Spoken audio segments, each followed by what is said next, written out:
Gak ada rasa, gak ada itu. Oke, jadi hari ini di podcast Suaramu, orang kedatangan salah satu anggota DPR Kabupaten Minahasa Tenggara. Alhamdulillah. Alhamdulillah. Akhirnya yang orang tunggu-tunggu. Yang kita tunggu-tunggu, yang kita nantikan akhirnya Datang di podcast Suaramu. Langsung. Ya, langsung. Nah, fraksi PDIP sekaligus Ketua Komisi 1 Bapak Arti Guntur, Sarjana Sosial. Ya. Ya. Selamat malam. Adik, Pak. Assalamualaikum warahmatullahi wabarakatuh. Malam. Waalaikumsalam warahmatullahi wabarakatuh. Jadi pertama kami dari podcast Suaramu mengucapkan selamat atas terpilihnya Pak D kembali. Terpilih kembali. Iya, terpilih kembali sebagai anggota DPR periode 2024 sampai 2029. Berarti seberapa episode yang ini, kedua Pak? atau Ini masuk ketiga berarti. masuk masuk ketiga. Masya Allah. Alhamdulillah. Selamat Pak D. Nah, Berarti, berarti dia bilang ini anak bodoh. Toh, so pasti itu. jangan dulu kok masih pertama ini. Ya, jadi begini Pak D. Lanjut. Setahu kami, Bapak ini kan Pak D ini nama lengkap Arti Guntur. Iya. Nah, kenapa di kalangan masyarakat itu terkenal dengan sebutan Babul? Bisa diceritakan nggak ini? Iya. Ada sedikit sejarah di waktu kita masih kecil.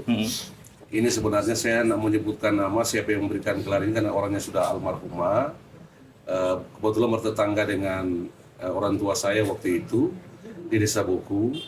Katanya karena saya itu waktu masih bayi, terus saya sudah masuk di balita, itu posisi badan saya gemuk, gendut. Jadi menurut mereka Babul itu identik dengan anak yang lucu dan gendut. Dan akhirnya juga posisi ini sampai di usia 50-an ini ternyata tidak berubah. Masih seperti yang teman-teman lihat saat ini. Dan sebenarnya menjadi berkah ya karena dengan karakter Babul itu jadi kuat sekali di kalangan masyarakat ya. Sampai sekarang dipanggil Justru di awal tahun 2014 ketika saya dipercayakan oleh Ketua DPC PDI Perjuangan Bapak James Mendak untuk masuk di bursa caleg, kami coba mencarikan jargon. Dan jargon ini nampaknya bukan dari nama Artli, justru dari nama panggilan saya yang Babul. Kami coba konsep dengan kurang lebih kita ada 7 orang waktu itu. Dan di sekitar jam 3 malam itu saya ingat pernah merumuskan bahwa Babul itu dengan jargon barisan banteng gaul. Pak, gila keren sekali. Jadi Babul itu barisan banteng gaul. Dan akhirnya menjadi sebuah karakter, nama karakter yang sangat kuat di masyarakat, sehingga bisa dikenal luas di kalangan masyarakat Minahasa Tenggara. Luar biasa. Nah, ini kan sudah episode yang ketiga.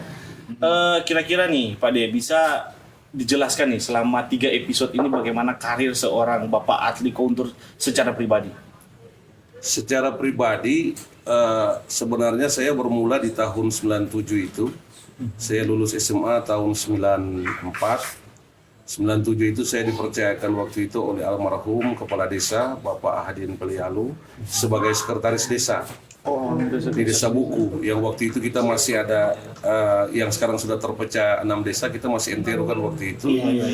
Terus sampai tahun 2003. Di 2003 karena desakan masyarakat untuk saya maju di bursa hukum tua di Pilgub, akhirnya waktu itu saya, karena ini animo masyarakat, saya maju.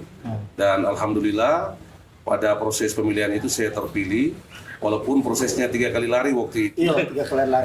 Saya terpilih sebagai hukum tua di Desa Buku, dan itu saya selesaikan sampai dengan tahun 2010 awal. Ketika waktu itu saya coba berkarir di dunia pemberdayaan.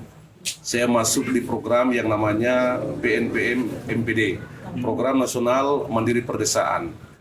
Saya waktu itu tugas sebagai fasilitator kecamatan yang ditugaskan di Kecamatan Kota Bunan, Kabupaten Boltim, itu sampai tahun 2013.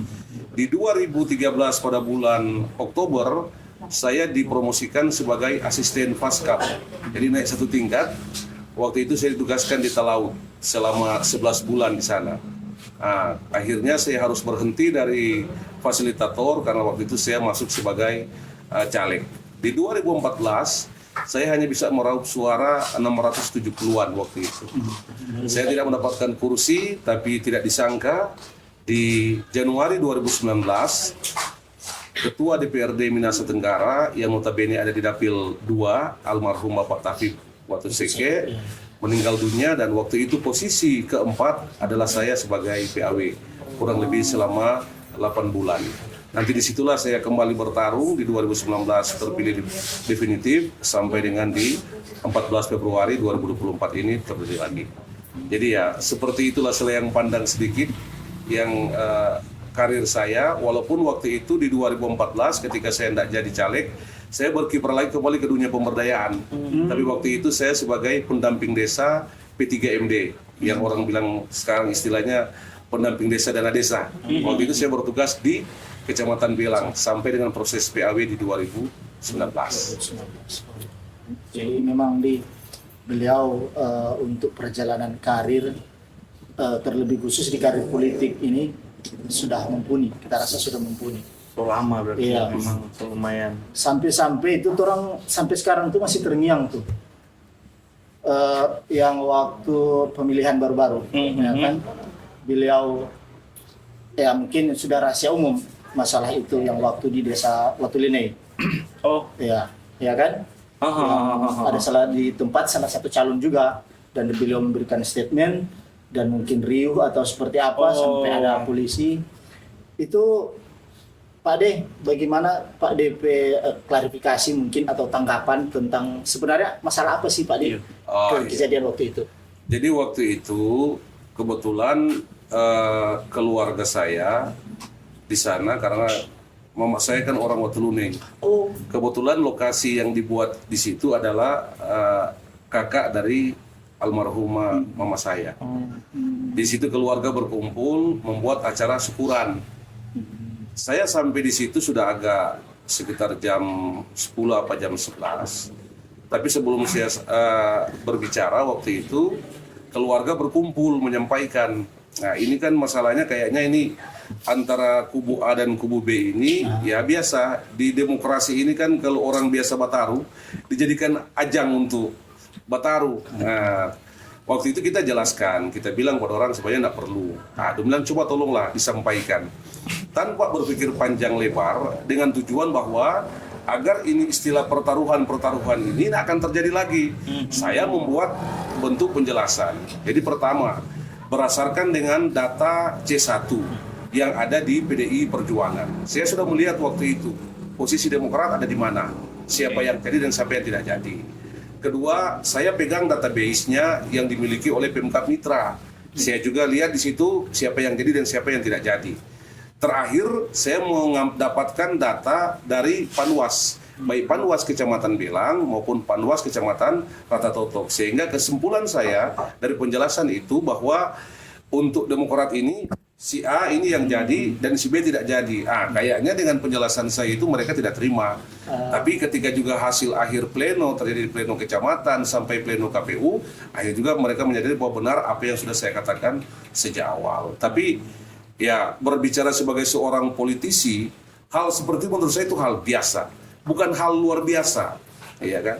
Kalaupun orang mengatakan karena riuhnya di media sosial, itu menurut saya hal yang normatif saja, bukan hal yang terlalu apa istilahnya terlalu wow, biasa-biasa aja. jadi sebenarnya memang statement yang dikeluarkan oleh Pak D itu adalah memang statement yang berdasarkan Statement yang berdasarkan, jadi berdasarkan data, bukan bentuk asumsi, bukan bentuk narasi. Tapi saya bahkan sampai menyebutkan angka-angka waktu itu.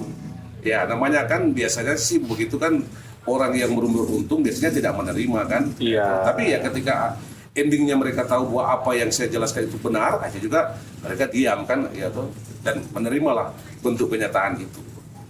walaupun sebenarnya saat itu memang terjadi sedikit pokoknya kericuhan. sedikit hot tuh bilang lah, memang perasaan Memang itu. waktu itu kelihatan agak ricu, karena kan saya juga waktu itu berada di posisi dalam rumah. Saya cuma bilang ke keluarga, jangan sampai ini ada terjadi kontak fisik. Ya toh, yang penting kita ini aman, ada tengah-tengah keluarga, dan kita yakin mungkin mereka akan membuat hal-hal yang di luar dugaan keluarga. Sampai waktu itu Polsek Belang duluan datang, baru datang bala bantuan dari Polres waktu itu. itu sampai ada pengamanan seperti itu ya Pak? Iya, waktu itu karena kebetulan Pak Kapolsek yang minta pengamanan, ya waktu itu kan ada dari unsur Brimob yang masih melaksanakan tugas mereka kan selama belum ada pleno di kabupaten kan mereka belum pulang. Jadi waktu itu ada 2 peleton yang ditambah dengan teman-teman dari Reskrim dan Intel Polres yang turut datang. Jadi itu sedikit Informasi informasi lah buat orang pemasyarakat terlebih khusus yang berada di Kecamatan Delang bahwa yang sahnya pada malam itu memang kejadian seperti itu. Beliau juga berbicara berdasarkan data. Iya. Jadi dan kita rasa di masalah ini sebenarnya sudah berlalu. Jadi ini orang so ada yang terpilih. Jadi mari orang sama-sama menerima lah. ya menerima dan mari orang satukan visi misi agar supaya orang menuju mitra yang lebih baik lagi ke depannya ya toh. Karena ini kan sudah ada calon-calon yang terpilih. Setuju. Oke. Bercerita soal Pak Den, Ade Babul nih. Tolong nggak pernah lepas dari kata kontroversi. Iya. Karena masyarakat tahu. Kalau kita ini punya jargon sendiri untuk beliau. Pak dia antagonis. Oh gitu ya. Jadi pada Beliau ini antagonis. Ya, kalau ibarat artis beliau antagonis. Tapi ini Pak De, untuk karakter antagonis nih yang terkenal di masyarakat nih, mungkin kita agak sedikit keluar nih, tapi ini kita lihat mungkin Pak De juga kan sudah lama, kita juga lihat Pak De Babul itu bagaimana. Nah, kita ini mungkin sedikit mau bertanya dari kita pribadi untuk karakter antagonis ini nih, karakter yang memang orang lihat nih, oh dengan ini isu-isu yang memang berkembang, artinya ini sudah jadi sama dengan nggak bilang tadi, bahwa mana ini bukan lagi rahasia umum, tapi rahasia rahasia umum lah. Sudah bisa terasa untuk Pak D dengan karakter yang antagonis, dengan karakter yang tegas, karakter yang mungkin ceplas-ceplos. Itu apa memang karakter dari seorang Pak D Babul atau karakter yang karakter jabatan bisa? Iya, karakter jabatan atau karakter partai. Ya bisa jadi, iya kan? Oke, jadi begini. Ada 2 hal yang teman-teman harus tahu. Pertama, dalam diri manusia itu terdapat segumpal daging. Yang apabila daging itu baik, maka baiklah attitude termasuk perbuatannya. Apabila daging itu tidak baik, maka akan tidak baik pula attitude dan perbuatannya. Itulah yang dinamakan dengan hati. Orang mungkin dari luar bisa melihat bahwa Babul ini tipikal orang yang agak keras, sedikit kasar, bicara tadi yang macam Bung Aldi sampaikan agak ceplas-ceplos. Ini karakter yang tidak bisa saya sembunyikan. Jadi bukan karena faktor jabatan, bukan karena faktor partai, tapi ini memang terbentuk sejak saya masih kecil. Saya dari sekolah SD, SMP itu saya sudah jadi pengurus OSIS, ketua, SMA pun saya jadi pengurus OSIS. Sesudah itu saya berkiprah di masyarakat, saya dipercayakan sebagai ketua remaja, naik ketua pemuda, bahkan pernah pegang berbagai macam organisasi baik kecamatan dan kabupaten. Tipikal karakter yang ada pada saya ini sudah sebenarnya terbangun sejak kecil. Kalaupun orang bilang bahwa Babul P gaya ini karena dia jadi anggota dewan, justru teman-teman ingat mungkin dulu kita jadi kuntua. Bagaimana kita keras waktu itu. Contoh salah satu perdes yang kita buat, masalah kambing. Itu tanda peduli. Orang bilang mau benci bagi kita, orang Borgo, orang Tababo, kita lakukan. Jadi kita orang, kita justru tegak lurus dalam sebuah aturan. Gitu. Dan kalaupun hari ini kita berada di dewan seperti itu, karena tadi terkait dengan masalah kepentingan rakyat, kepentingan masyarakat. Teman-teman harus ingat, saya selalu berpikir begini. DPRD itu adalah wakil rakyat. Kita ini wakil, jadi rakyat itu adalah ketua kita. Kalau mereka perintahkan saya buat seperti ini, apapun saya hadapi.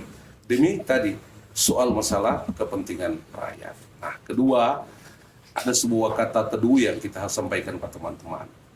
Kalimat ini berbunyi begini. Jadilah orang, ketika kita ada, orang lain merasa bertambah. Ketika kita tidak ada, orang lain merasa berkurang.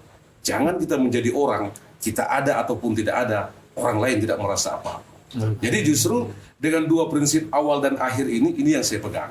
Dan karakter saya seperti ini, tapi orang tahu Babul Pemulu kasar tapi babul hati, tidak seperti babul pemulu. Luar biasa. Nah, jadi buat turun pemuni operator, kata-kata tadi itu kalau boleh potong akang karena tunggu bikin quotes. Mau tampilkan lebih dulu Hebat ini. memang, hebat. Ternyata Pak D memang karakter yang terbentuk dari awal, Dari awal. dan itu jadi karakter yang jadi ciri khas dari Pak D Betul Babul. betul, karena pada waktu hukum tua itu memang betul. Beliau memang keras karena waktu itu sampai perdesnya itu yang tentang masalah kambing itu betul. Dan tegas sesuai aturan, terarah, Iya. bukan tegas yang ke kiri ke kanan, ke kiri Iya. ke kanan, ke kiri ke kanan, Betul. sama dengan atau sama dengan siapa lagi. Nah, ini terang masih bercerita soal kegaduhan nih, Pak D. Ya pokoknya kalau turun masih dari padi pasti masih cerita ribut. Intinya itu. Masih tadi. Nah, terang juga kan artinya berhubung duduk sama-sama nih dengan Pak D, terang bisa diskusi secara langsung, secara face to face lah dengan Pak D. Jadi mungkin ada beberapa hal dan mungkin banyak hal yang bisa terang tanyakan secara langsung daripada terang beropini-opini di luar yang nggak jelas. Mending terang konfirmasi langsung dengan beliau, ya kan, dengan kegaduhan yang mungkin baru-baru terjadi di tanggal 20 bulan Agustus. Ya soal Pawai pembangunan. iya pawai pembangunan, soal di mana situ partai dari PDIP turut hadir di dalam acara pawai pembangunan. Itu kira-kira bagaimana tanggapan dari Pak Din? Oke. Ini tepat kalau teman-teman pertanyakan karena kebetulan saya waktu itu yang mengendalikan masa istilahnya. Jadi begini teman-teman. Dari sisi etimologi, kita harus tahu dulu apa makna daripada pawai pembangunan itu. Jadi secara etimologi, pawai pembangunan itu adalah ajang dalam rangka menampilkan program kreativitas, seni, dan budaya. Pahami dulu ini teman-teman. Nah, itu pertama. Poin yang kedua, kenapa PDI Perjuangan terlibat dalam kegiatan pawai pembangunan sementara partai yang lain tidak? Ya kan? Nah, sebelum saya masuk di penjelasan ini, saya garis bawahi dulu teman-teman ya, bahwa kami hadir di situ tidak adanya undangan resmi dari panitia. HUT RI ke-79 Kabupaten, termasuk tidak ada undangan dari pemerintah Kabupaten Minahasa Tenggara. Pertanyaan, mengapa PDI terlibat dalam kegiatan ini? Nah, setiap organisasi di dalamnya adalah partai politik, kita memiliki yang namanya anggaran dasar dan anggaran rumah tangga. PDIP juga memiliki anggaran dasar, anggaran rumah tangga. Nah, sedikit saya jelaskan. Dalam anggaran dasar PDI Perjuangan di pasal 5 terkait dengan asas, jati diri, dan watak. Jadi di pasal 5 ayat 2 dijelaskan begini. Jati diri Partai PDI Perjuangan adalah kebangsaan, kerakyatan, keadilan sosial. Apa yang dimaksud dengan kebangsaan dalam AD PDI Perjuangan? Sebagai kader partai, kita wajib mencintai negara, kita wajib mencintai bangsa ini, kita wajib mencintai negeri ini. Itu poin yang pertama. Poin yang kedua, dalam pasal 9 terkait dengan masalah fungsi partai, PDIP di huruf F dijelaskan begini, bahwa dalam komunikasi politik berdasarkan hakikat dan dasar kehidupan politik dalam membangun partisipasi politik warga negara. Ini fungsi partai. Jadi jelas bahwa ini merupakan bagian daripada partisipasi. PDIP hadir untuk memeriahkan, menyemarakkan suasana peringatan HUT RI yang ke-79. Terakhir, terkait dengan tugas partai. Di pasal 10 ayat 1 dijelaskan mempertahankan dan mewujudkan cita-cita proklamasi 17 Agustus 1945 di dalam negara kesatuan Republik Indonesia. Artinya dengan anggaran dasar anggaran rumah tangga ini, PDIP berkewajiban untuk bersama-sama dalam mengisi daripada peringatan HUT RI ini. Nah, poin kedua teman-teman, ini bukan pertama kalinya PDIP hadir di pawai pembangunan. Cuman saja kali ini finishnya ada di Kecamatan Belang. Sudah beberapa tahun ini PDI Perjuangan bersama dengan stakeholder yang ada di jajaran partai kami baik dari DPC sampai anak ranting, kami terlibat dan tidak pernah ada koreksi. Nanti tahun ini ke-79 baru kami mendapatkan koreksi di media sosial. Jadi ini bukan yang pertama kali. Bukan pertama kali, sudah beberapa kali. Jadi nanti dibelang kan? Nanti justru finish di Belang baru muncul cerita ini. Yang kebetulan orang Belang yang tampil di sana kan begitu. Nah, terus sebenarnya teman-teman harus tahu bahwa bukan hanya di pawai pembangunan PDI terlibat. Justru dalam peringatan detik-detik proklamasi RI itu setiap tahun selalu fraksi PDIP itu diberikan porsi untuk membacakan teks proklamasi. Termasuk saya secara pribadi. Di Kecamatan Belang ini 6 kali saya. Sejak tahun 2019, terakhir di lapangan Gelora Tababo, tahun ini saya juga yang membacakan teks proklamasi. Jadi konteksnya harus utuh, teman-teman melihat, kalaupun itu dipersoalkan oleh mereka, ya silakan. Sekarang muncul pertanyaan begini, oh ini seakan-akan pencuri star, ya kan? Karena di situ ada menyebutkan bakal calon. Sekarang jadi pertanyaan, ketika institusi partai politik tampil, apa yang orang mau bicara? Ya kan? Karena ini momentumnya ada pemilu kada, yang kita sampaikan kan bakal calon. Belum tentu juga tanggal 27 mereka mendaftar, belum juga tentu tanggal 22 juga mereka yang ditetapkan. Kita kan masih bicara bentuk sosialisasi. Sekarang kalau saya dengan Aldi taruh baliho, bikin ucapan selamat Idul Adha, siapa yang mau komplain? Tidak ada, namanya wacana, ya kan? Jadi, kalaupun hal-hal yang terkait di media sosial itu sampai menimbulkan sebuah kericuan, menurut saya itu hal yang wajar, saya lumrah, ya kan? Tapi kami perlu melakukan penjelasan ini supaya juga publik tahu. Jadi seperti itu sebenarnya. Dan ini bukan sekali lagi bukan kali pertama PDI Perjuangan terlibat dalam kegiatan yang namanya pawai pembangunan di Kabupaten Minahasa Tenggara. Jadi sebenarnya Pak De, dari partai lain pun kalau mau terlibat juga sebenarnya tidak masalah. Siapa yang melarang? Ya, kecuali mungkin seorang bukan NKRI yang turut terlibat, ini harus ada indikasi apa ini? Tapi selama dia warga negara Indonesia yang kita menghargai orang leluhur, menghargai orang pejuang yang telah berdarah-darah mengorbankan jiwa dan raga untuk mendapatkan kemerdekaan ini, mengapa kita tidak untuk sebagai bagian daripada rakyat Indonesia, rakyat mitra, kita sama-sama untuk memeriahkan. Jadi tidak ada bentuk larangan sebenarnya di sini, ya kan? Gitu. Karena Pak De, kita sempat juga baca di salah satu media dari pihak Bawaslu juga sudah mengkonfir masalah ini di salah satu pertemuan bahwa memang sebenarnya yang melanggar itu apabila menaikkan bendera negara lain atau turis ikut merayakan atau bagaimana. Ya. Atau ya namanya warga negara Indonesia. Dan apalagi ini kan tahapannya kan belum masuk kan, itu persoalan. Kalau sudah di tahapan kampanye justru salah lah kita, ya kan seperti itu. Jadi sebenarnya memang tidak ada privilege secara khusus. Tidak ada. Ya kita ulang-ulang bahwa ini bukan kali pertama. Yang kita bilang tadi justru nanti ini finish di Kecamatan Belang baru muncul ini. Jadi nanti di Kecamatan Belang. Jadi lalu di Silihan, lalu di Pusomai, lalu di Liwutu, tidak ada. Dan justru tahun ini baru kita heran. Kecamatan Belang ini berarti memang Belang paling hot, paling panas. Iya Pak De, soalnya kan itu orang dapat ya biasalah sosial media. Ada statement-statement yang bilang bahwa mana PDIP mendapat privilege khusus lah dari bupati, dari apa. Sampai ada beberapa komentar nih yang sempat orang kutip dari ada itu yang akun nama Riansyah Pangalima ya kan, yang sempat bilang di situ bahwa mana kampanye ini atau pembangunan gitu. Baru ada lagi dari Vio Abdul yang mengatakan bahwa jangan merusak momen hari kemerdekaan khusus suruh di pawai pembangunan. Itu kan statement-statement yang sebenarnya perlu diluruskan dulu. Iya, oke. Jadi begini, teman-teman harus memaknai bahwa sosial media itu bentuk interaksi yang namanya manusia. Ini komunikasi yang secara tidak langsung, tapi komunikasi melalui online. Dan ini tanpa dibatasi oleh ruang dan waktu.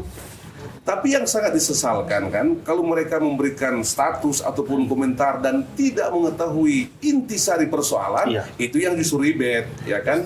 Nah, sekarang ketika pun kami dari fraksi mau menjelaskan ini, atau saya bilang di beberapa media sosial, saya mau kalau orang mau mengajak untuk kami berdialog lewat media sosial, silakan, kami tidak melarang.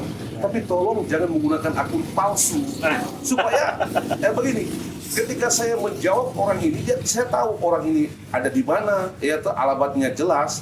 Ketika ada sesuatu yang mungkin kita tidak punya waktu untuk menjawab di media sosial, kita bisa pakai ngopi mungkin orang di kantor atau ngopi di mana, kita bisa jelaskan lagi kan seperti itu. Tapi kalau bicara akun palsu kan ribet juga kan mau jelaskan barangnya.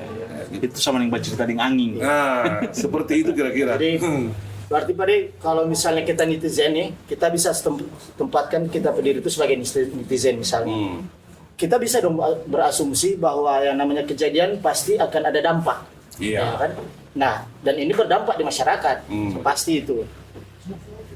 Kalau misalnya kita pribadi berasumsi berarti ini tanggung jawab karena sudah gaduh, ini yang bertanggung jawab adalah Bupati dan juga Camat Belang. Kalau Pak di Petanggapan itu seperti apa? Kalau misalnya ada netizen yang berasumsi seperti itu? Dampaknya kan dua, positif dan negatif, ya kan? Kalau positif berarti orang baik yang menanggapi. Kalau negatif cuma mau lihat apakah dia ini ada penyakit hati, apakah dia ini ada kedengkian, apakah dia ini ada interest pribadi, apakah dia tidak senang dengan mantan bupati, JS, apakah dia tidak senang dengan Babul dan sebagainya. Jadi banyak justru hal-hal yang berpengaruhi ketika orang membuat opsi yang sifatnya tadi yang tidak baik, ya toh. Kalau mau bilang ini tanggung jawab bupati, tanggung jawab camat, saya sudah katakan awal, mereka tidak mengundang kami. Karena di kabupaten itu ada panitia, di kecamatan Belang pun ada panitia. Apalagi camat Belang, ada hubungan apa camat dengan partai politik, ya kan? Begitu ceritanya. Jadi memang karena namanya kalau orang bercerita waktu tanggal 20 itu memang hot, dia memang panas karena memang ada DP. Iya, banyak statement-statement. Iya, banyak statement-statement yang memang. Apalagi waktu Pak D yang pegang. Nah, sampai timbul cerita, itu mic itu yang bayar masyarakat, yang sound system itu yang pakai duit itu pakai duit pajak duit masyarakat. Cuma dibilang loh itu. Cuma dibilang loh itu. Tapi memang berarti menunjukkan kalau orang masyarakat Desa Belang dan Kecamatan Belang itu kritis terhadap hal-hal seperti ini. Iya kan? Begini. Kalau kita selalu mengambil nilai positifnya. Iya. Iya tuh. Saya selalu berprinsip begini, kekurangan Babul tidak pernah Babul tahu, tapi hanya orang lain yang boleh menilai kekurangan Babul. Kalaupun mereka menyampaikan itu terkait dengan masalah keterlibatan institusi kami, partai politik, tidak masalah. Ya kan, sepanjang masukan itu bagus, orang terima. Tapi yang kita kembalikan tadi, sayangnya mereka yang membuat komentar ataupun status ini, mereka tidak mengetahui dengan roh dasar daripada PDI Perjuangan itu sendiri. Itu mungkin karena hanya PDIP yang tampil. Kalau mungkin ada partai lain tampil, mana ada komentar miring terhadap PDIP. Nah itu saja kan intinya di situ. Ya. Berarti di sini menjelaskan bahwa mana PDIP itu partai memang berani. Iya dong. Berani, begitu. Soalnya yang lain kan adem ayem. belum tampil sampai kalau sekarang. pemacam koruptor orang sih paling kalau pemacam turun bahasa bilang kalau suka Pak Iko suruh nak ke bawah. Pak Dew orang lanjut seperti yang orang ketahui beberapa hari lalu, beberapa waktu lalu di Desa Belang sendiri sempat ada sedikit kita sebut konflik lah tentang hukum tua. Konflik apa nih? Hah? Konflik apa tadi? Hukum tua yang non aktif. Iya. Jadi beliau yang bersangkutan sempat juga kami undang di podcast ini Pak Dew, dan beliau sempat memberikan statement bahwa yang mana jikalau beliau ingin kembali lagi untuk hukum tua, maka beliau harus menemui salah satu anggota dewan. Nah, kami mensinyalir anggota dewan ini, mungkin yang kami sinyalir adalah Pak D. Babul. Nah, hemat kami, apakah segitu andilnya seorang Pak D. Babul bisa mengganti ataupun juga mengaktifkan kembali jabatan hukum tua? Pak D. Petanggapan gimana? Oke. Jadi pertama begini, ini kan narasi yang dibangun tidak menyebutkan nama ataupun inisial. Ya. Kalaupun ditanyakan ke saya secara pribadi, saya tidak merasa bahwa itu yang dimaksudkan adalah saya. Kalaupun itu indikasi teman-teman seperti itu, hal wajar. Ingat, di Dapil 2 ini, kita ada 7 orang anggota dewan. kalau bicara Minahasa Tenggara, kita ada 25 orang anggota dewan. Ya. Jadi kalaupun terkait dengan status beliau yang dinonaktifkan oleh pemerintah Kabupaten Minahasa Tenggara, saya secara garis besar belum tahu persis duduk masalah. Karena sampai hari ini kapasitas saya sebagai ketua satu, jadi di DPRD itu kan kita ada 3 komisi. Kalau ketua komisi 1 itu kita membidangi bidang pemerintahan dan hukum. Kalau komisi 2 itu membidangi bidang pembangunan. Kalau komisi 3 itu membidangi bidang keuangan dan kesra. Nah, di antara komisi itu kita ada yang namanya SKPD kemitraan. Kebetulan dari 12 SKPD kemitraan di komisi 1, Dinas PMD itu masuk di kemitraan komisi 1. Nah, kalau yang secara publik mengapa yang bersangkutan dinonaktifkan waktu lalu, karena kita tahu itu kan ada terjadinya kasus pemukulan terhadap Camat Belang waktu itu dalam sebuah pertemuan resmi yang digelar oleh camat yang dihadiri oleh hukum tua sekecamatan Belang. Itu titik masalah awal. Selanjutnya, karena saya tidak pernah melakukan rapat dengar pendapat, jadi di Dewan begini teman-teman. Di Dewan itu, kalau ada laporan masyarakat yang ditujukan kepada pimpinan DPRD, dan itu biasanya kalau urusan pemerintahan desa, itu pasti disposisinya Ibu Ketua itu kepada saya sebagai Ketua Komisi 1. Tapi sampai hari ini, sebagai fungsi kami dalam hal menampung dan menyalurkan aspirasi masyarakat, saya belum pernah mendapatkan titah dari ketua terkait adanya laporan dari Desa Belang soal penonaktifan. Sehingga persoalan ini kenapa saya tidak bawa ke ranah rapat dengar pendapat, karena saya tidak punya dasar gitu. Jadi kalaupun mungkin ada narasi yang dibangun bahwa harus mendatangi anggota dewan baru dia bisa dinonaktifkan, saya berpikir ini sesuatu yang ya menurut saya terlalu berlebihan lah. Terlalu berlebihan menurut saya. Kenapa berlebihan? Karena kalau ada hal seperti itu, benar apa yang dikatakan, sekarang kan harus dicari tahu sumbernya dari mana dulu. Siapa yang menyampaikan itu, ya kan? Kalau sumbernya tidak jelas, cuma dengan kabar angin, kabar burung, ngapain harus ditanggapi?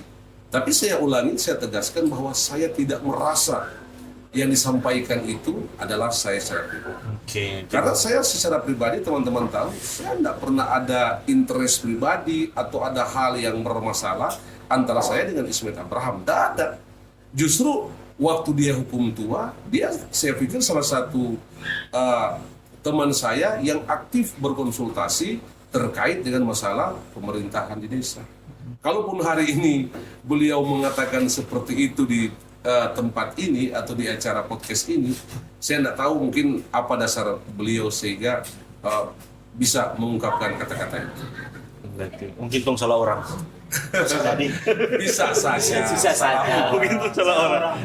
Orang pesinyalir ini yang bersalah. Artinya begini, asas praduga tak bersalah bisa berlaku. Tapi kalau saya ulangi, saya tidak merasa kalau yang dimaksudkan itu adalah saya. Ya, tapi kalau teman-teman mengindikasikan saya tidak se-wow seperti itu. Ya, babul tetaplah babul, dan babul tidak akan pernah berubah seperti yang teman-teman lihat saat. Quotes kedua. Jadi Jadi tolong pastor mungkin potong quotes ini, babul adalah seorang babul. Jadi buat orang sedikit informasi juga buat masyarakat terlebih khusus di Desa Belang, terkonfirmasi dalam lewat podcast ini terkonfirmasi bahwa seorang babul hanyalah seorang babul. Jadi tolong pesinyalir yang salah. iya, mungkin orang yang mungkin berpikir atau berasumsi terlalu jauh. Okay. Nah, Pak De, soal dualisme nih. Nah, ini kan di Belang orang lagi ada, ya orang semua tahu bahwa mana di Desa Belang ini lagi khususnya kekosongan hukum tua. Iya. Nah, dan sekarang sedang dirangkap oleh Ibu Camat, ya kan? Kira-kira bagaimana dari pandangan Pak De untuk masalah ini?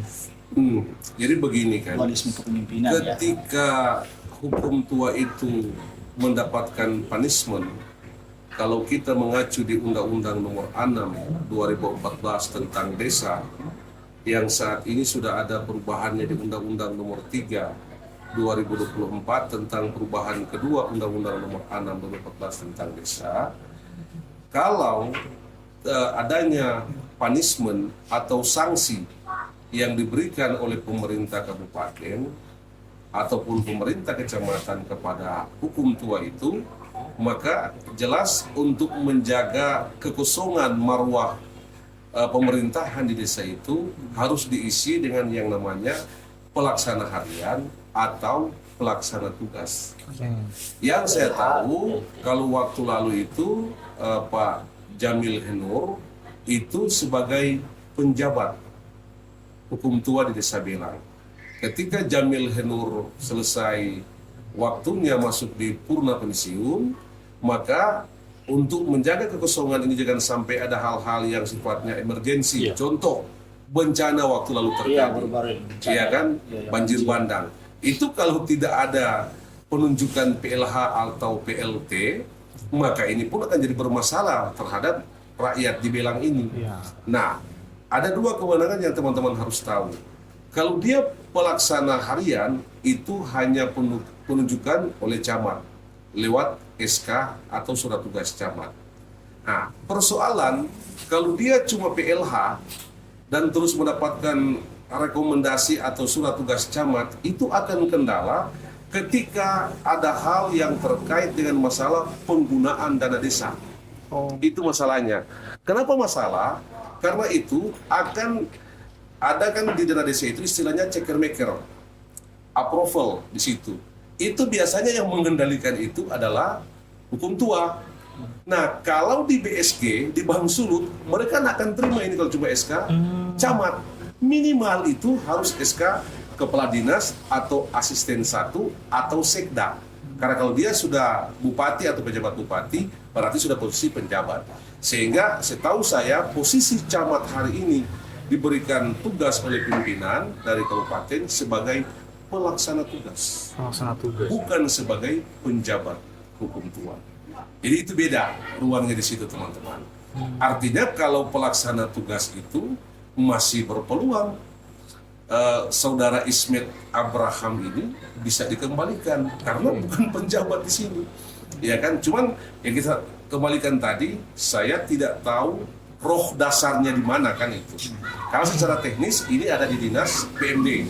Secara teknis pasti mereka yang lebih paham terkait dengan mengapa sehingga tidak dikembalikan, justru ditempatkan lagi pelaksana tugas yang diberikan kewenangan kepada camat. Tapi secara prosedur memang Pak Ismet Abraham masih berpeluang untuk kembali jadi. Kalau melihat posisi ini karena ini posisinya PLT, ada peluang. Cuma kan saya katakan tadi bahwa saya tidak tahu dasarnya ini kan. Peluangnya dia dikembalikan kalau menurut saya pribadi ya, saya lihat ada. Karena apa? Posisinya ini bukan posisi penjabat di sini, tapi posisinya pelaksana. Ya toh? Nah, makanya saya katakan tadi lebih secara detail dan secara teknis yang pantas memberikan jawaban ini adalah dinas PMD. Karena mereka kan yang bertanggung jawab dari sisi teknis terhadap pemerintahan desa. Kalau saya kan justru secara universal, saya tidak melihat posisi skop desa atau kecamatannya, saya secara universal kabupaten. Tapi begini Pak De, ini kita nggak tahu nih, kita cuma sekedar karena kita nggak tahu, jadi kita pengen cari tahu. Nah, orang kan nanti semua ada pemilihan kum tua lagi kalau nggak salah.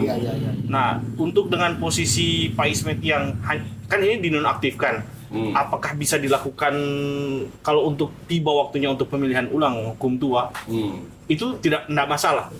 Jadi begini, ketika Undang-Undang Nomor 3 2024 revisinya Undang-Undang Nomor 6 2014 tentang desa, maka pihak Kemendagri mengeluarkan surat edaran Jadi itu ada edaran Kemendagri nomor 100.3.3/2625/JL tertanggal 5 Juni 2024.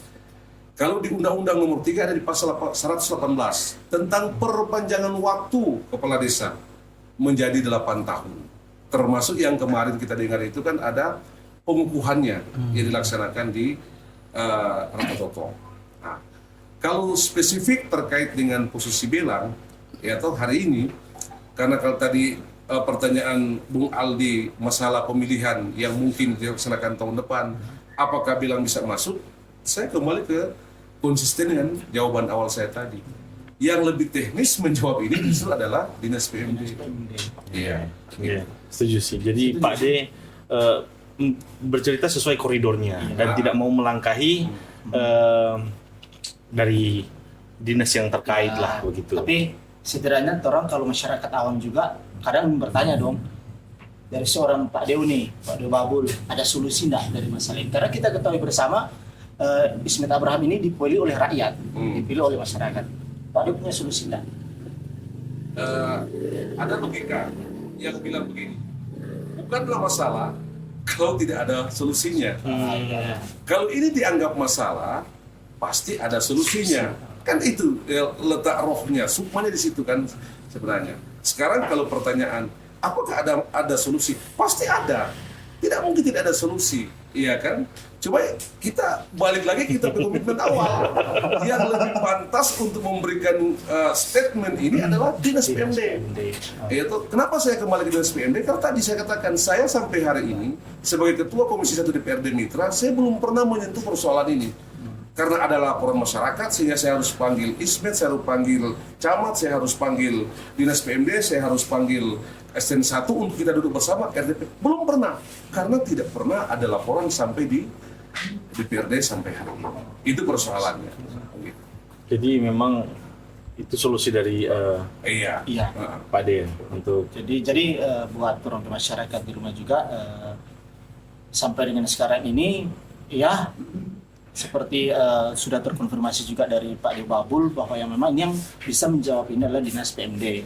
Jadi sedikit informasi dan alhamdulillah di percakapan turang dengan Pak Deu Babul ini bermanfaat, banyak ilmu yang orang dapat. ya banyak. Memang Mulai dari aturan-aturan sama Iya. segala macam, di regulasi, harus bagaimana, ternyata harus seperti itu. betul. Nah, baru untuk beberapa hari yang lalu nih Pak D, soal pengukuhan hukum tua dan BPD, Oh ya ya. kan? Nah, ini juga ada beberapa kritikan yang terjadi di kalangan masyarakat soal proses pengangkatan BPD yang dianggap menyalahi aturan Permendagri 110 dan Undang-Undang Desa Nomor 6. Sebagai Ketua Komisi 1 nih bidang pemerintahan, bagaimana Pak D menanggapi hal ini? Ya, begini. Kalau bicara masalah BPD terkait dengan Permendagri 110/2016 tentang Badan Permusyawaratan Desa, ini teman-teman harus melihat ada dua opsi di situ.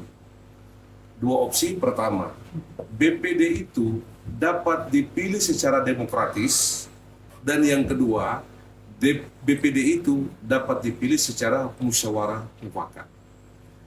Kalau konteks ini ada penilaian masyarakat untuk membuat opini, sah-sah saja menurut saya, ya kan? Tapi membatalkan sebuah SK yang telah ditetapkan oleh pemerintah daerah, dalam hal ini bupati, prosesnya kan tidak seperti kita buat surat keputusan organisasi, hari ini bubar, langsung dibubarkan pula. Ya kan? Kecuali kan proses ini sampai misalnya ke PT UN, terus ada putusan administrasi di sana, ya kan? Dengan alasan A, B, dan seterusnya, itu bisa. Tapi kalau cuma berdasarkan dengan asumsi bahwa tidak sesuai aturan, aturan mana yang tidak sesuai? Justru sesuai aturan. Cuma kan selama ini yang masyarakat lihat bahwa BPD itu harus dipilih, padahal tidak. Di Permendagri 110/2016 itu dua opsi ditawarkan situ. Ada demokratis pemilihan langsung dan melalui proses musyawarah mufakat. Nah gitu. Ya, yang jadikan polemik ini tadi, selalu orang angkat bahwa ini harus dipilih. Kok kenapa saya katakan ditunjuk? Tidak ada kata ditunjuk. Yang ada adalah proses musyawarah mufakat. Seperti itu. Jadi biar memperjelas nih. Jadi sebenarnya untuk BPD yang beberapa hari lalu itu memang secara musyawarah mufakat? Kalau kita lihat tahapan di tahun 2000 berapa itu? 2023, ya kan? Itu tahapan yang digunakan adalah musyawarah mufakat. Iya. Tidak dengan opsi pertama, yakni melalui demokratis atau pemilihan langsung. Oh, oke. Soalnya Sehingga kalau saya selalu menjelaskan begini, kapasitas kepala desa atau hukum tua dengan BPD itu berbeda. Kalau berbicara representasi masyarakat adalah hukum tua. Kalau BPD itu bukan representasi masyarakat. Orang bertanya, siapa? Karena berbeda begini. Kalau hukum tua itu dipilih oleh rakyat satu desa. Kalau BPD itu dengan dua opsi tadi berdasarkan dengan posisi kewilayahan. Nah itu yang berbeda.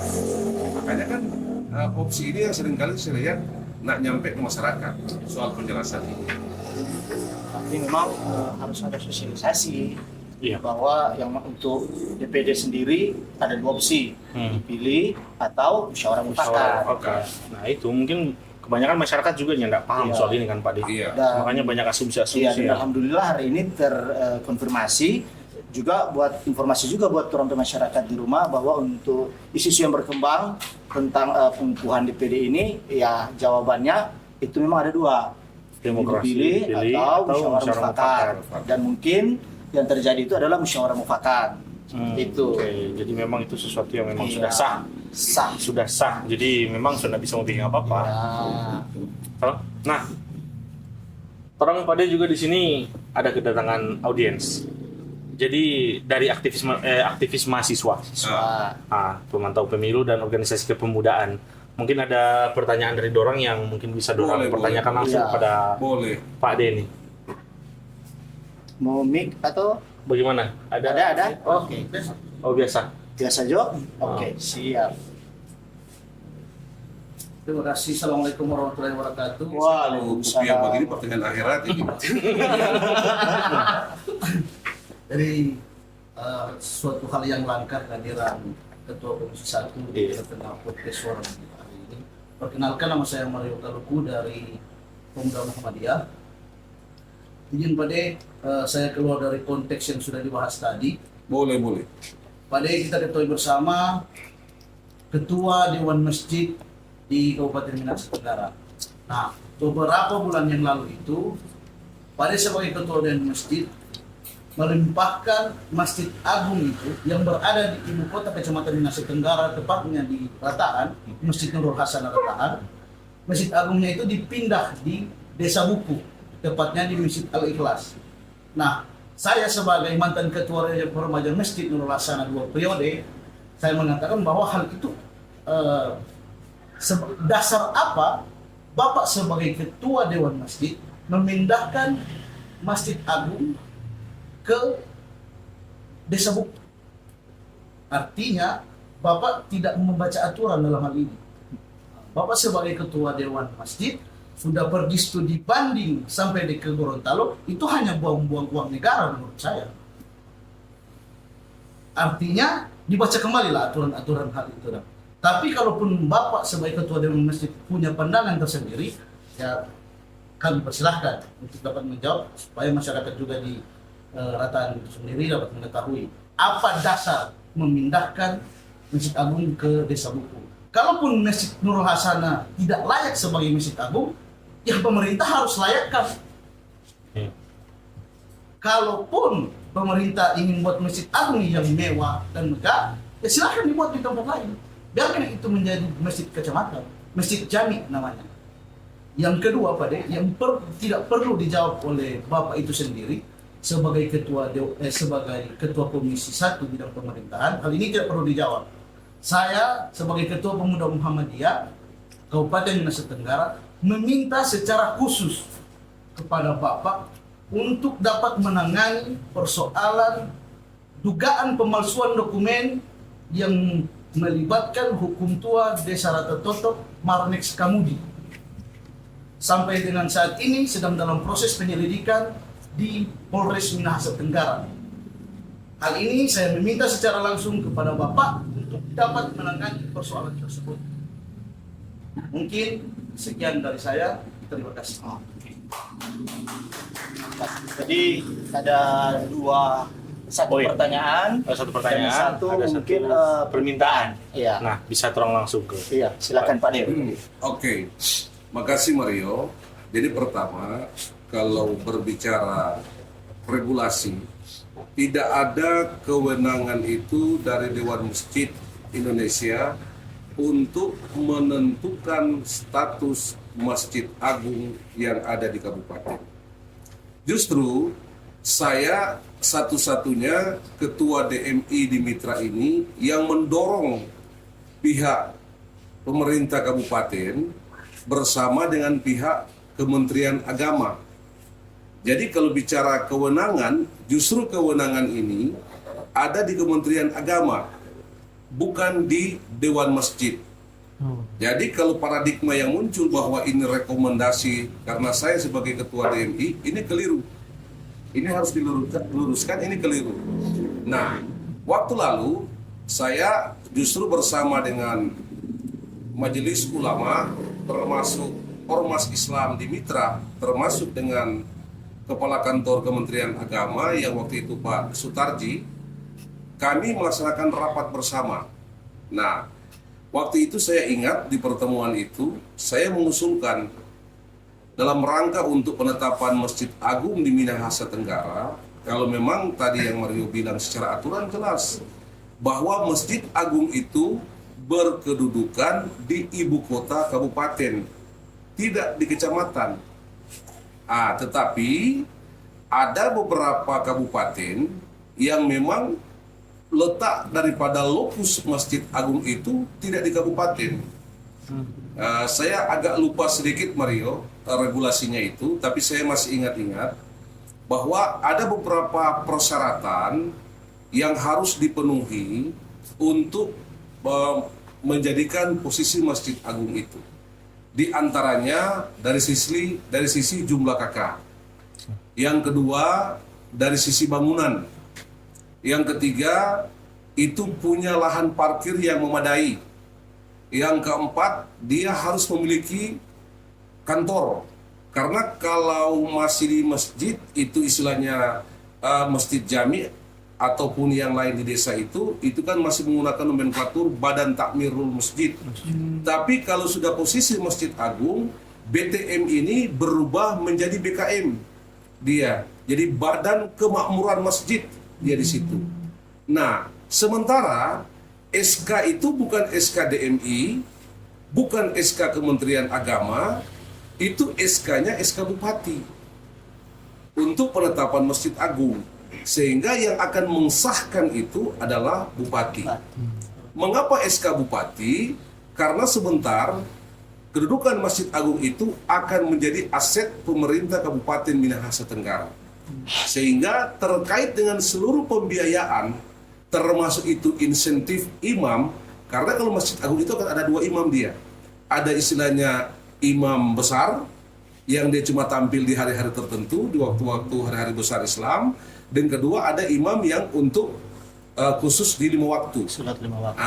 Termasuk pegawai syar'i, termasuk di situ BKM-nya, marbot itu akan dibiayai semua oleh APBD. Akan dibiayai oleh pemerintah daerah. Sehingga SK-nya itu bukan SK DMI, bukan SK kementerian, tapi surat keputusannya itu dari Bupati. Ada terkait dengan pembiayaan APBD. Kalaupun ada wacana, yaitu bahwa itu diarahkan ke Masjid Al-Ikhlas Buku, ini harus saya luruskan. Jadi waktu itu dari Kementerian Agama membentuk tim, namanya Tim Penilai Masjid Agung. Waktu itu yang terdiri dari pihak Kementerian Agama, termasuk juga dari Ormas. Saya sebagai ketua DMI tidak ikut dalam tim ini. Supaya teman-teman jelas, saya tidak ikut dalam tim itu karena saya khawatir kalaupun ini jadi seperti apa yang Mario sampaikan, bisa ada indikasi karena kita di dalam. Tapi harus Mario tahu bahwa saya tidak ikut dalam tim itu. Saya justru nanti mendapatkan informasi ketika tim ini telah memutuskan waktu itu bahwa Masjid Agung yang dianggap paling layak itu adalah Al-Ikhlas Buku Raya. Nah, gitu. Saya menanyakan alasan, disampaikan bahwa kalau yang di Nurul Hasanah itu dengan alasan yang sudah saya sampaikan tadi beberapa kriteria. Nah, kalaupun Mario bilang tadi bahwa ini kan tanggung jawab pemerintah daerah, benar. Saya tidak harus membantah itu, benar sekali. Dan ini pun sebelum Mario angkat, wacana ini sudah ada. Bahkan kami berencana itu akan membuat masjid kalau di Pemkab itu kan ada istilahnya blok A, ada blok B. Itu ada rencana di blok C. Itu akan dibangun situ satu bangunan masjid itu yang representasi yang insya Allah ini akan jadi Masjid Agung. Seperti itu. Saya harus jawab poin kedua, Mario. Walaupun saya tidak punya kewenangan untuk Anda bilang saya tidak, saya harus jawab. Karena ini terkait dengan masalah hukum tua, saya tahu apa yang Anda maksudkan ini. Kalaupun tadi, saya katakan tadi ya teman-teman, orang itu akan bekerja kalau laporannya sampai ke DPRD. Kalaupun teman-teman merasa bahwa ada indikasi seperti itu yang dilakukan oleh salah satu oknum hukum tua di Kata Totok, silakan membuat laporan, melampirkan bukti-bukti, dan meluangkan waktu ketika kami undang di rapat dengar pendapat. Oke? Oke, siap. Luar biasa, Jay. Luar biasa. Pokoknya istilah daging semua. Ya. Ini orang dapat cerita ini daging semua. Nyana mau buang tulang. Kita nggak tahu. Tulang punya. Sedangkan tulang punya, sedangkan sumpah anjing. Ibarat kata orang buat masyarakat ini turun cerita sangat bermanfaat, banyak ilmu yang orang dapat, banyak pandangan-pandangan yang orang serap dari podcast kita pada malam hari ini. Ya. Dan beberapa waktu kita duduk berbincang-bincang ini dan face to face dengan Pak Debabul, kita sekarang bisa lihat bahwa Pak Debabul memang luar biasa. Dan dia memang orang pintar. Ya, ternyata. Dan harus diakui ternyata beliau pintar. Dan sedikit menepis asumsi-asumsi masyarakat yang sering masuk juga kan. Setelah duduk face to face dengan Pak Debabul, ternyata sangat bertolak belakang dengan apa yang dikatakan oleh masyarakat luar. Betul. Jadi podcast Suaramu hari ini luar biasa dengan kedatangan Pak Debabul. Mungkin cuman itu saja ya untuk podcast pada malam hari ini. Terima kasih Pak De, meluangkan waktu. Terima kasih banyak. Meluangkan waktu untuk datang di podcast Ada hal yang Suaramu. kita titip ke teman-teman di sini. Oh iya, mungkin ada. Walaupun ini bukan hal yang pertama dan terakhir, secara pribadi kita pun siap kalaupun ada teman-teman mau undang dengan materi dan topik berbeda, silakan. Ini yang orang mau. Ini yang orang mau dari orang pemimpin yang ada di Minahasa Tenggara. Iya, berani. Jangan Mari, cuman duduk rame-rame. Jangan cuman pegang HP, pakai akun palsu. Jadi Jadi jangan cuman di Facebook, orang banyak mulu di Facebook, pakai akun palsu. Duduk. Siapa itu yang banyak mulu? Banyak dorang. Iya. Jadi kalau boleh orang duduk sama-sama di sini apa orang sharing, orang ngobrol kan. Setidaknya ini untuk demi Minahasa Tenggara yang lebih maju ke depan, lebih baik. Toh mitra hebat. Iya, mitra memang hebat. Kan hebat. Ya kan? Iya. Jadi itu mudah-mudahan yang ada di luar sana yang mungkin Suka duduk sama meja, orang ngopi bareng. sama nih Pak De bilang tadi itu akun palsu itu memang meresahkan sekali. Iya. Ini ada guna mau cerita dengan angin. Jadi ngoni yang jaga pakai akun palsu, jaga pakai akun palsu. Pakai akun asli gua. Supaya polisi yang kamu ini. Jangan mau anggap gua cuma mau Oke, jadi sekali lagi terima kasih buat orang sebelum berpisah kita pengen dengar nih, Pak De kira-kira bagaimana orang podcast ini? Untuk ke depan adakah saran atau maksudnya masukan orang podcast ini? Apakah dari segi pandang Pak De itu kira-kira bagus nggak untuk orang pemuda-pemuda yang ada di Nusa Tenggara mau sharing-sharing begini? Oke, yang pertama saya perlu memberikan apresiasi ke teman-teman pemuda Muhammadiyah karena dari sisi positif ini sangat positif sekali. Artinya dibandingkan dengan kita membuang waktu hanya ugal-ugalan di jalan, akhirnya tamang-tamang panggil, memabuk, akhirnya terjadi tarkam segala hal, justru ini hal yang paling positif. Kedua, kan ada sesuatu orang ketika membuat sesuatu itu tujuannya harus lebih hebat, lebih wow. Saya yakin di mitra ini masih banyak orang hebat selain mungkin teman-teman lain kan. Ya, sekali-sekali lah undang mereka untuk datang ke sini, ya kan, sekali-sekali. Kalaupun saya punya relasi dengan mereka, saya pasti akan mengajak. Nah, Untuk mereka juga bisa datang sama-sama, kan kita kan ngobrol seperti ini, justru ini hal yang positif. Supaya ada hal-hal miring di masyarakat, orang justru bisa melakukan lewat podcast ini. Iya. Baru ke teman-teman, khususnya pengelola podcast ini, saya titipkan begini. Jangan istilah orang bilang panas-panas tai ayam. Oke. Cuma karena ada kepentingan sesaat, Anda membuat ini. Ya terus dicari lagi di tahun depan, ternyata sudah bubar. Jadi kalau memperkuat sebuah posisi organisasi atau institusi itu, diperkuat justru dari roh dasar apa? Itu kebersamaan. Jadi susah sama tanggung, kalaupun bahagia sama-sama ya akan menikmati. Quotes yang ketiga. tiga. Jadi malam ini terang dapat 3 quotes dari Tiga Terang quotes. Pak Dewabul. Dan nanti kita akan share. Oke, terima kasih Pak De. Oke. Terima kasih untuk waktu yang telah diluangkan datang di podcast Suaramu. Mudah-mudahan Pak De dalam keadaan sehat, luar biasa dan semakin sukses lagi ke depan. Amin. Semakin luar biasa lagi ke depannya. Amin. Dan, Ya. siapa tahu bisa 4 periode. Amin. Siapa tahu berikut ada jenjang ke atau orang dukung nggak? Oh, Insya pasti. Allah. Insya Allah. Amin. Oke. Minimal panduan lah. Oke, itu sekian dari Torang. Terima kasih untuk waktu yang telah diberikan. Nanti Torang ketemu lagi di podcast Suaramu yang berikutnya. Sekian dari Torang. Assalamualaikum warahmatullahi wabarakatuh. Selamat malam semua.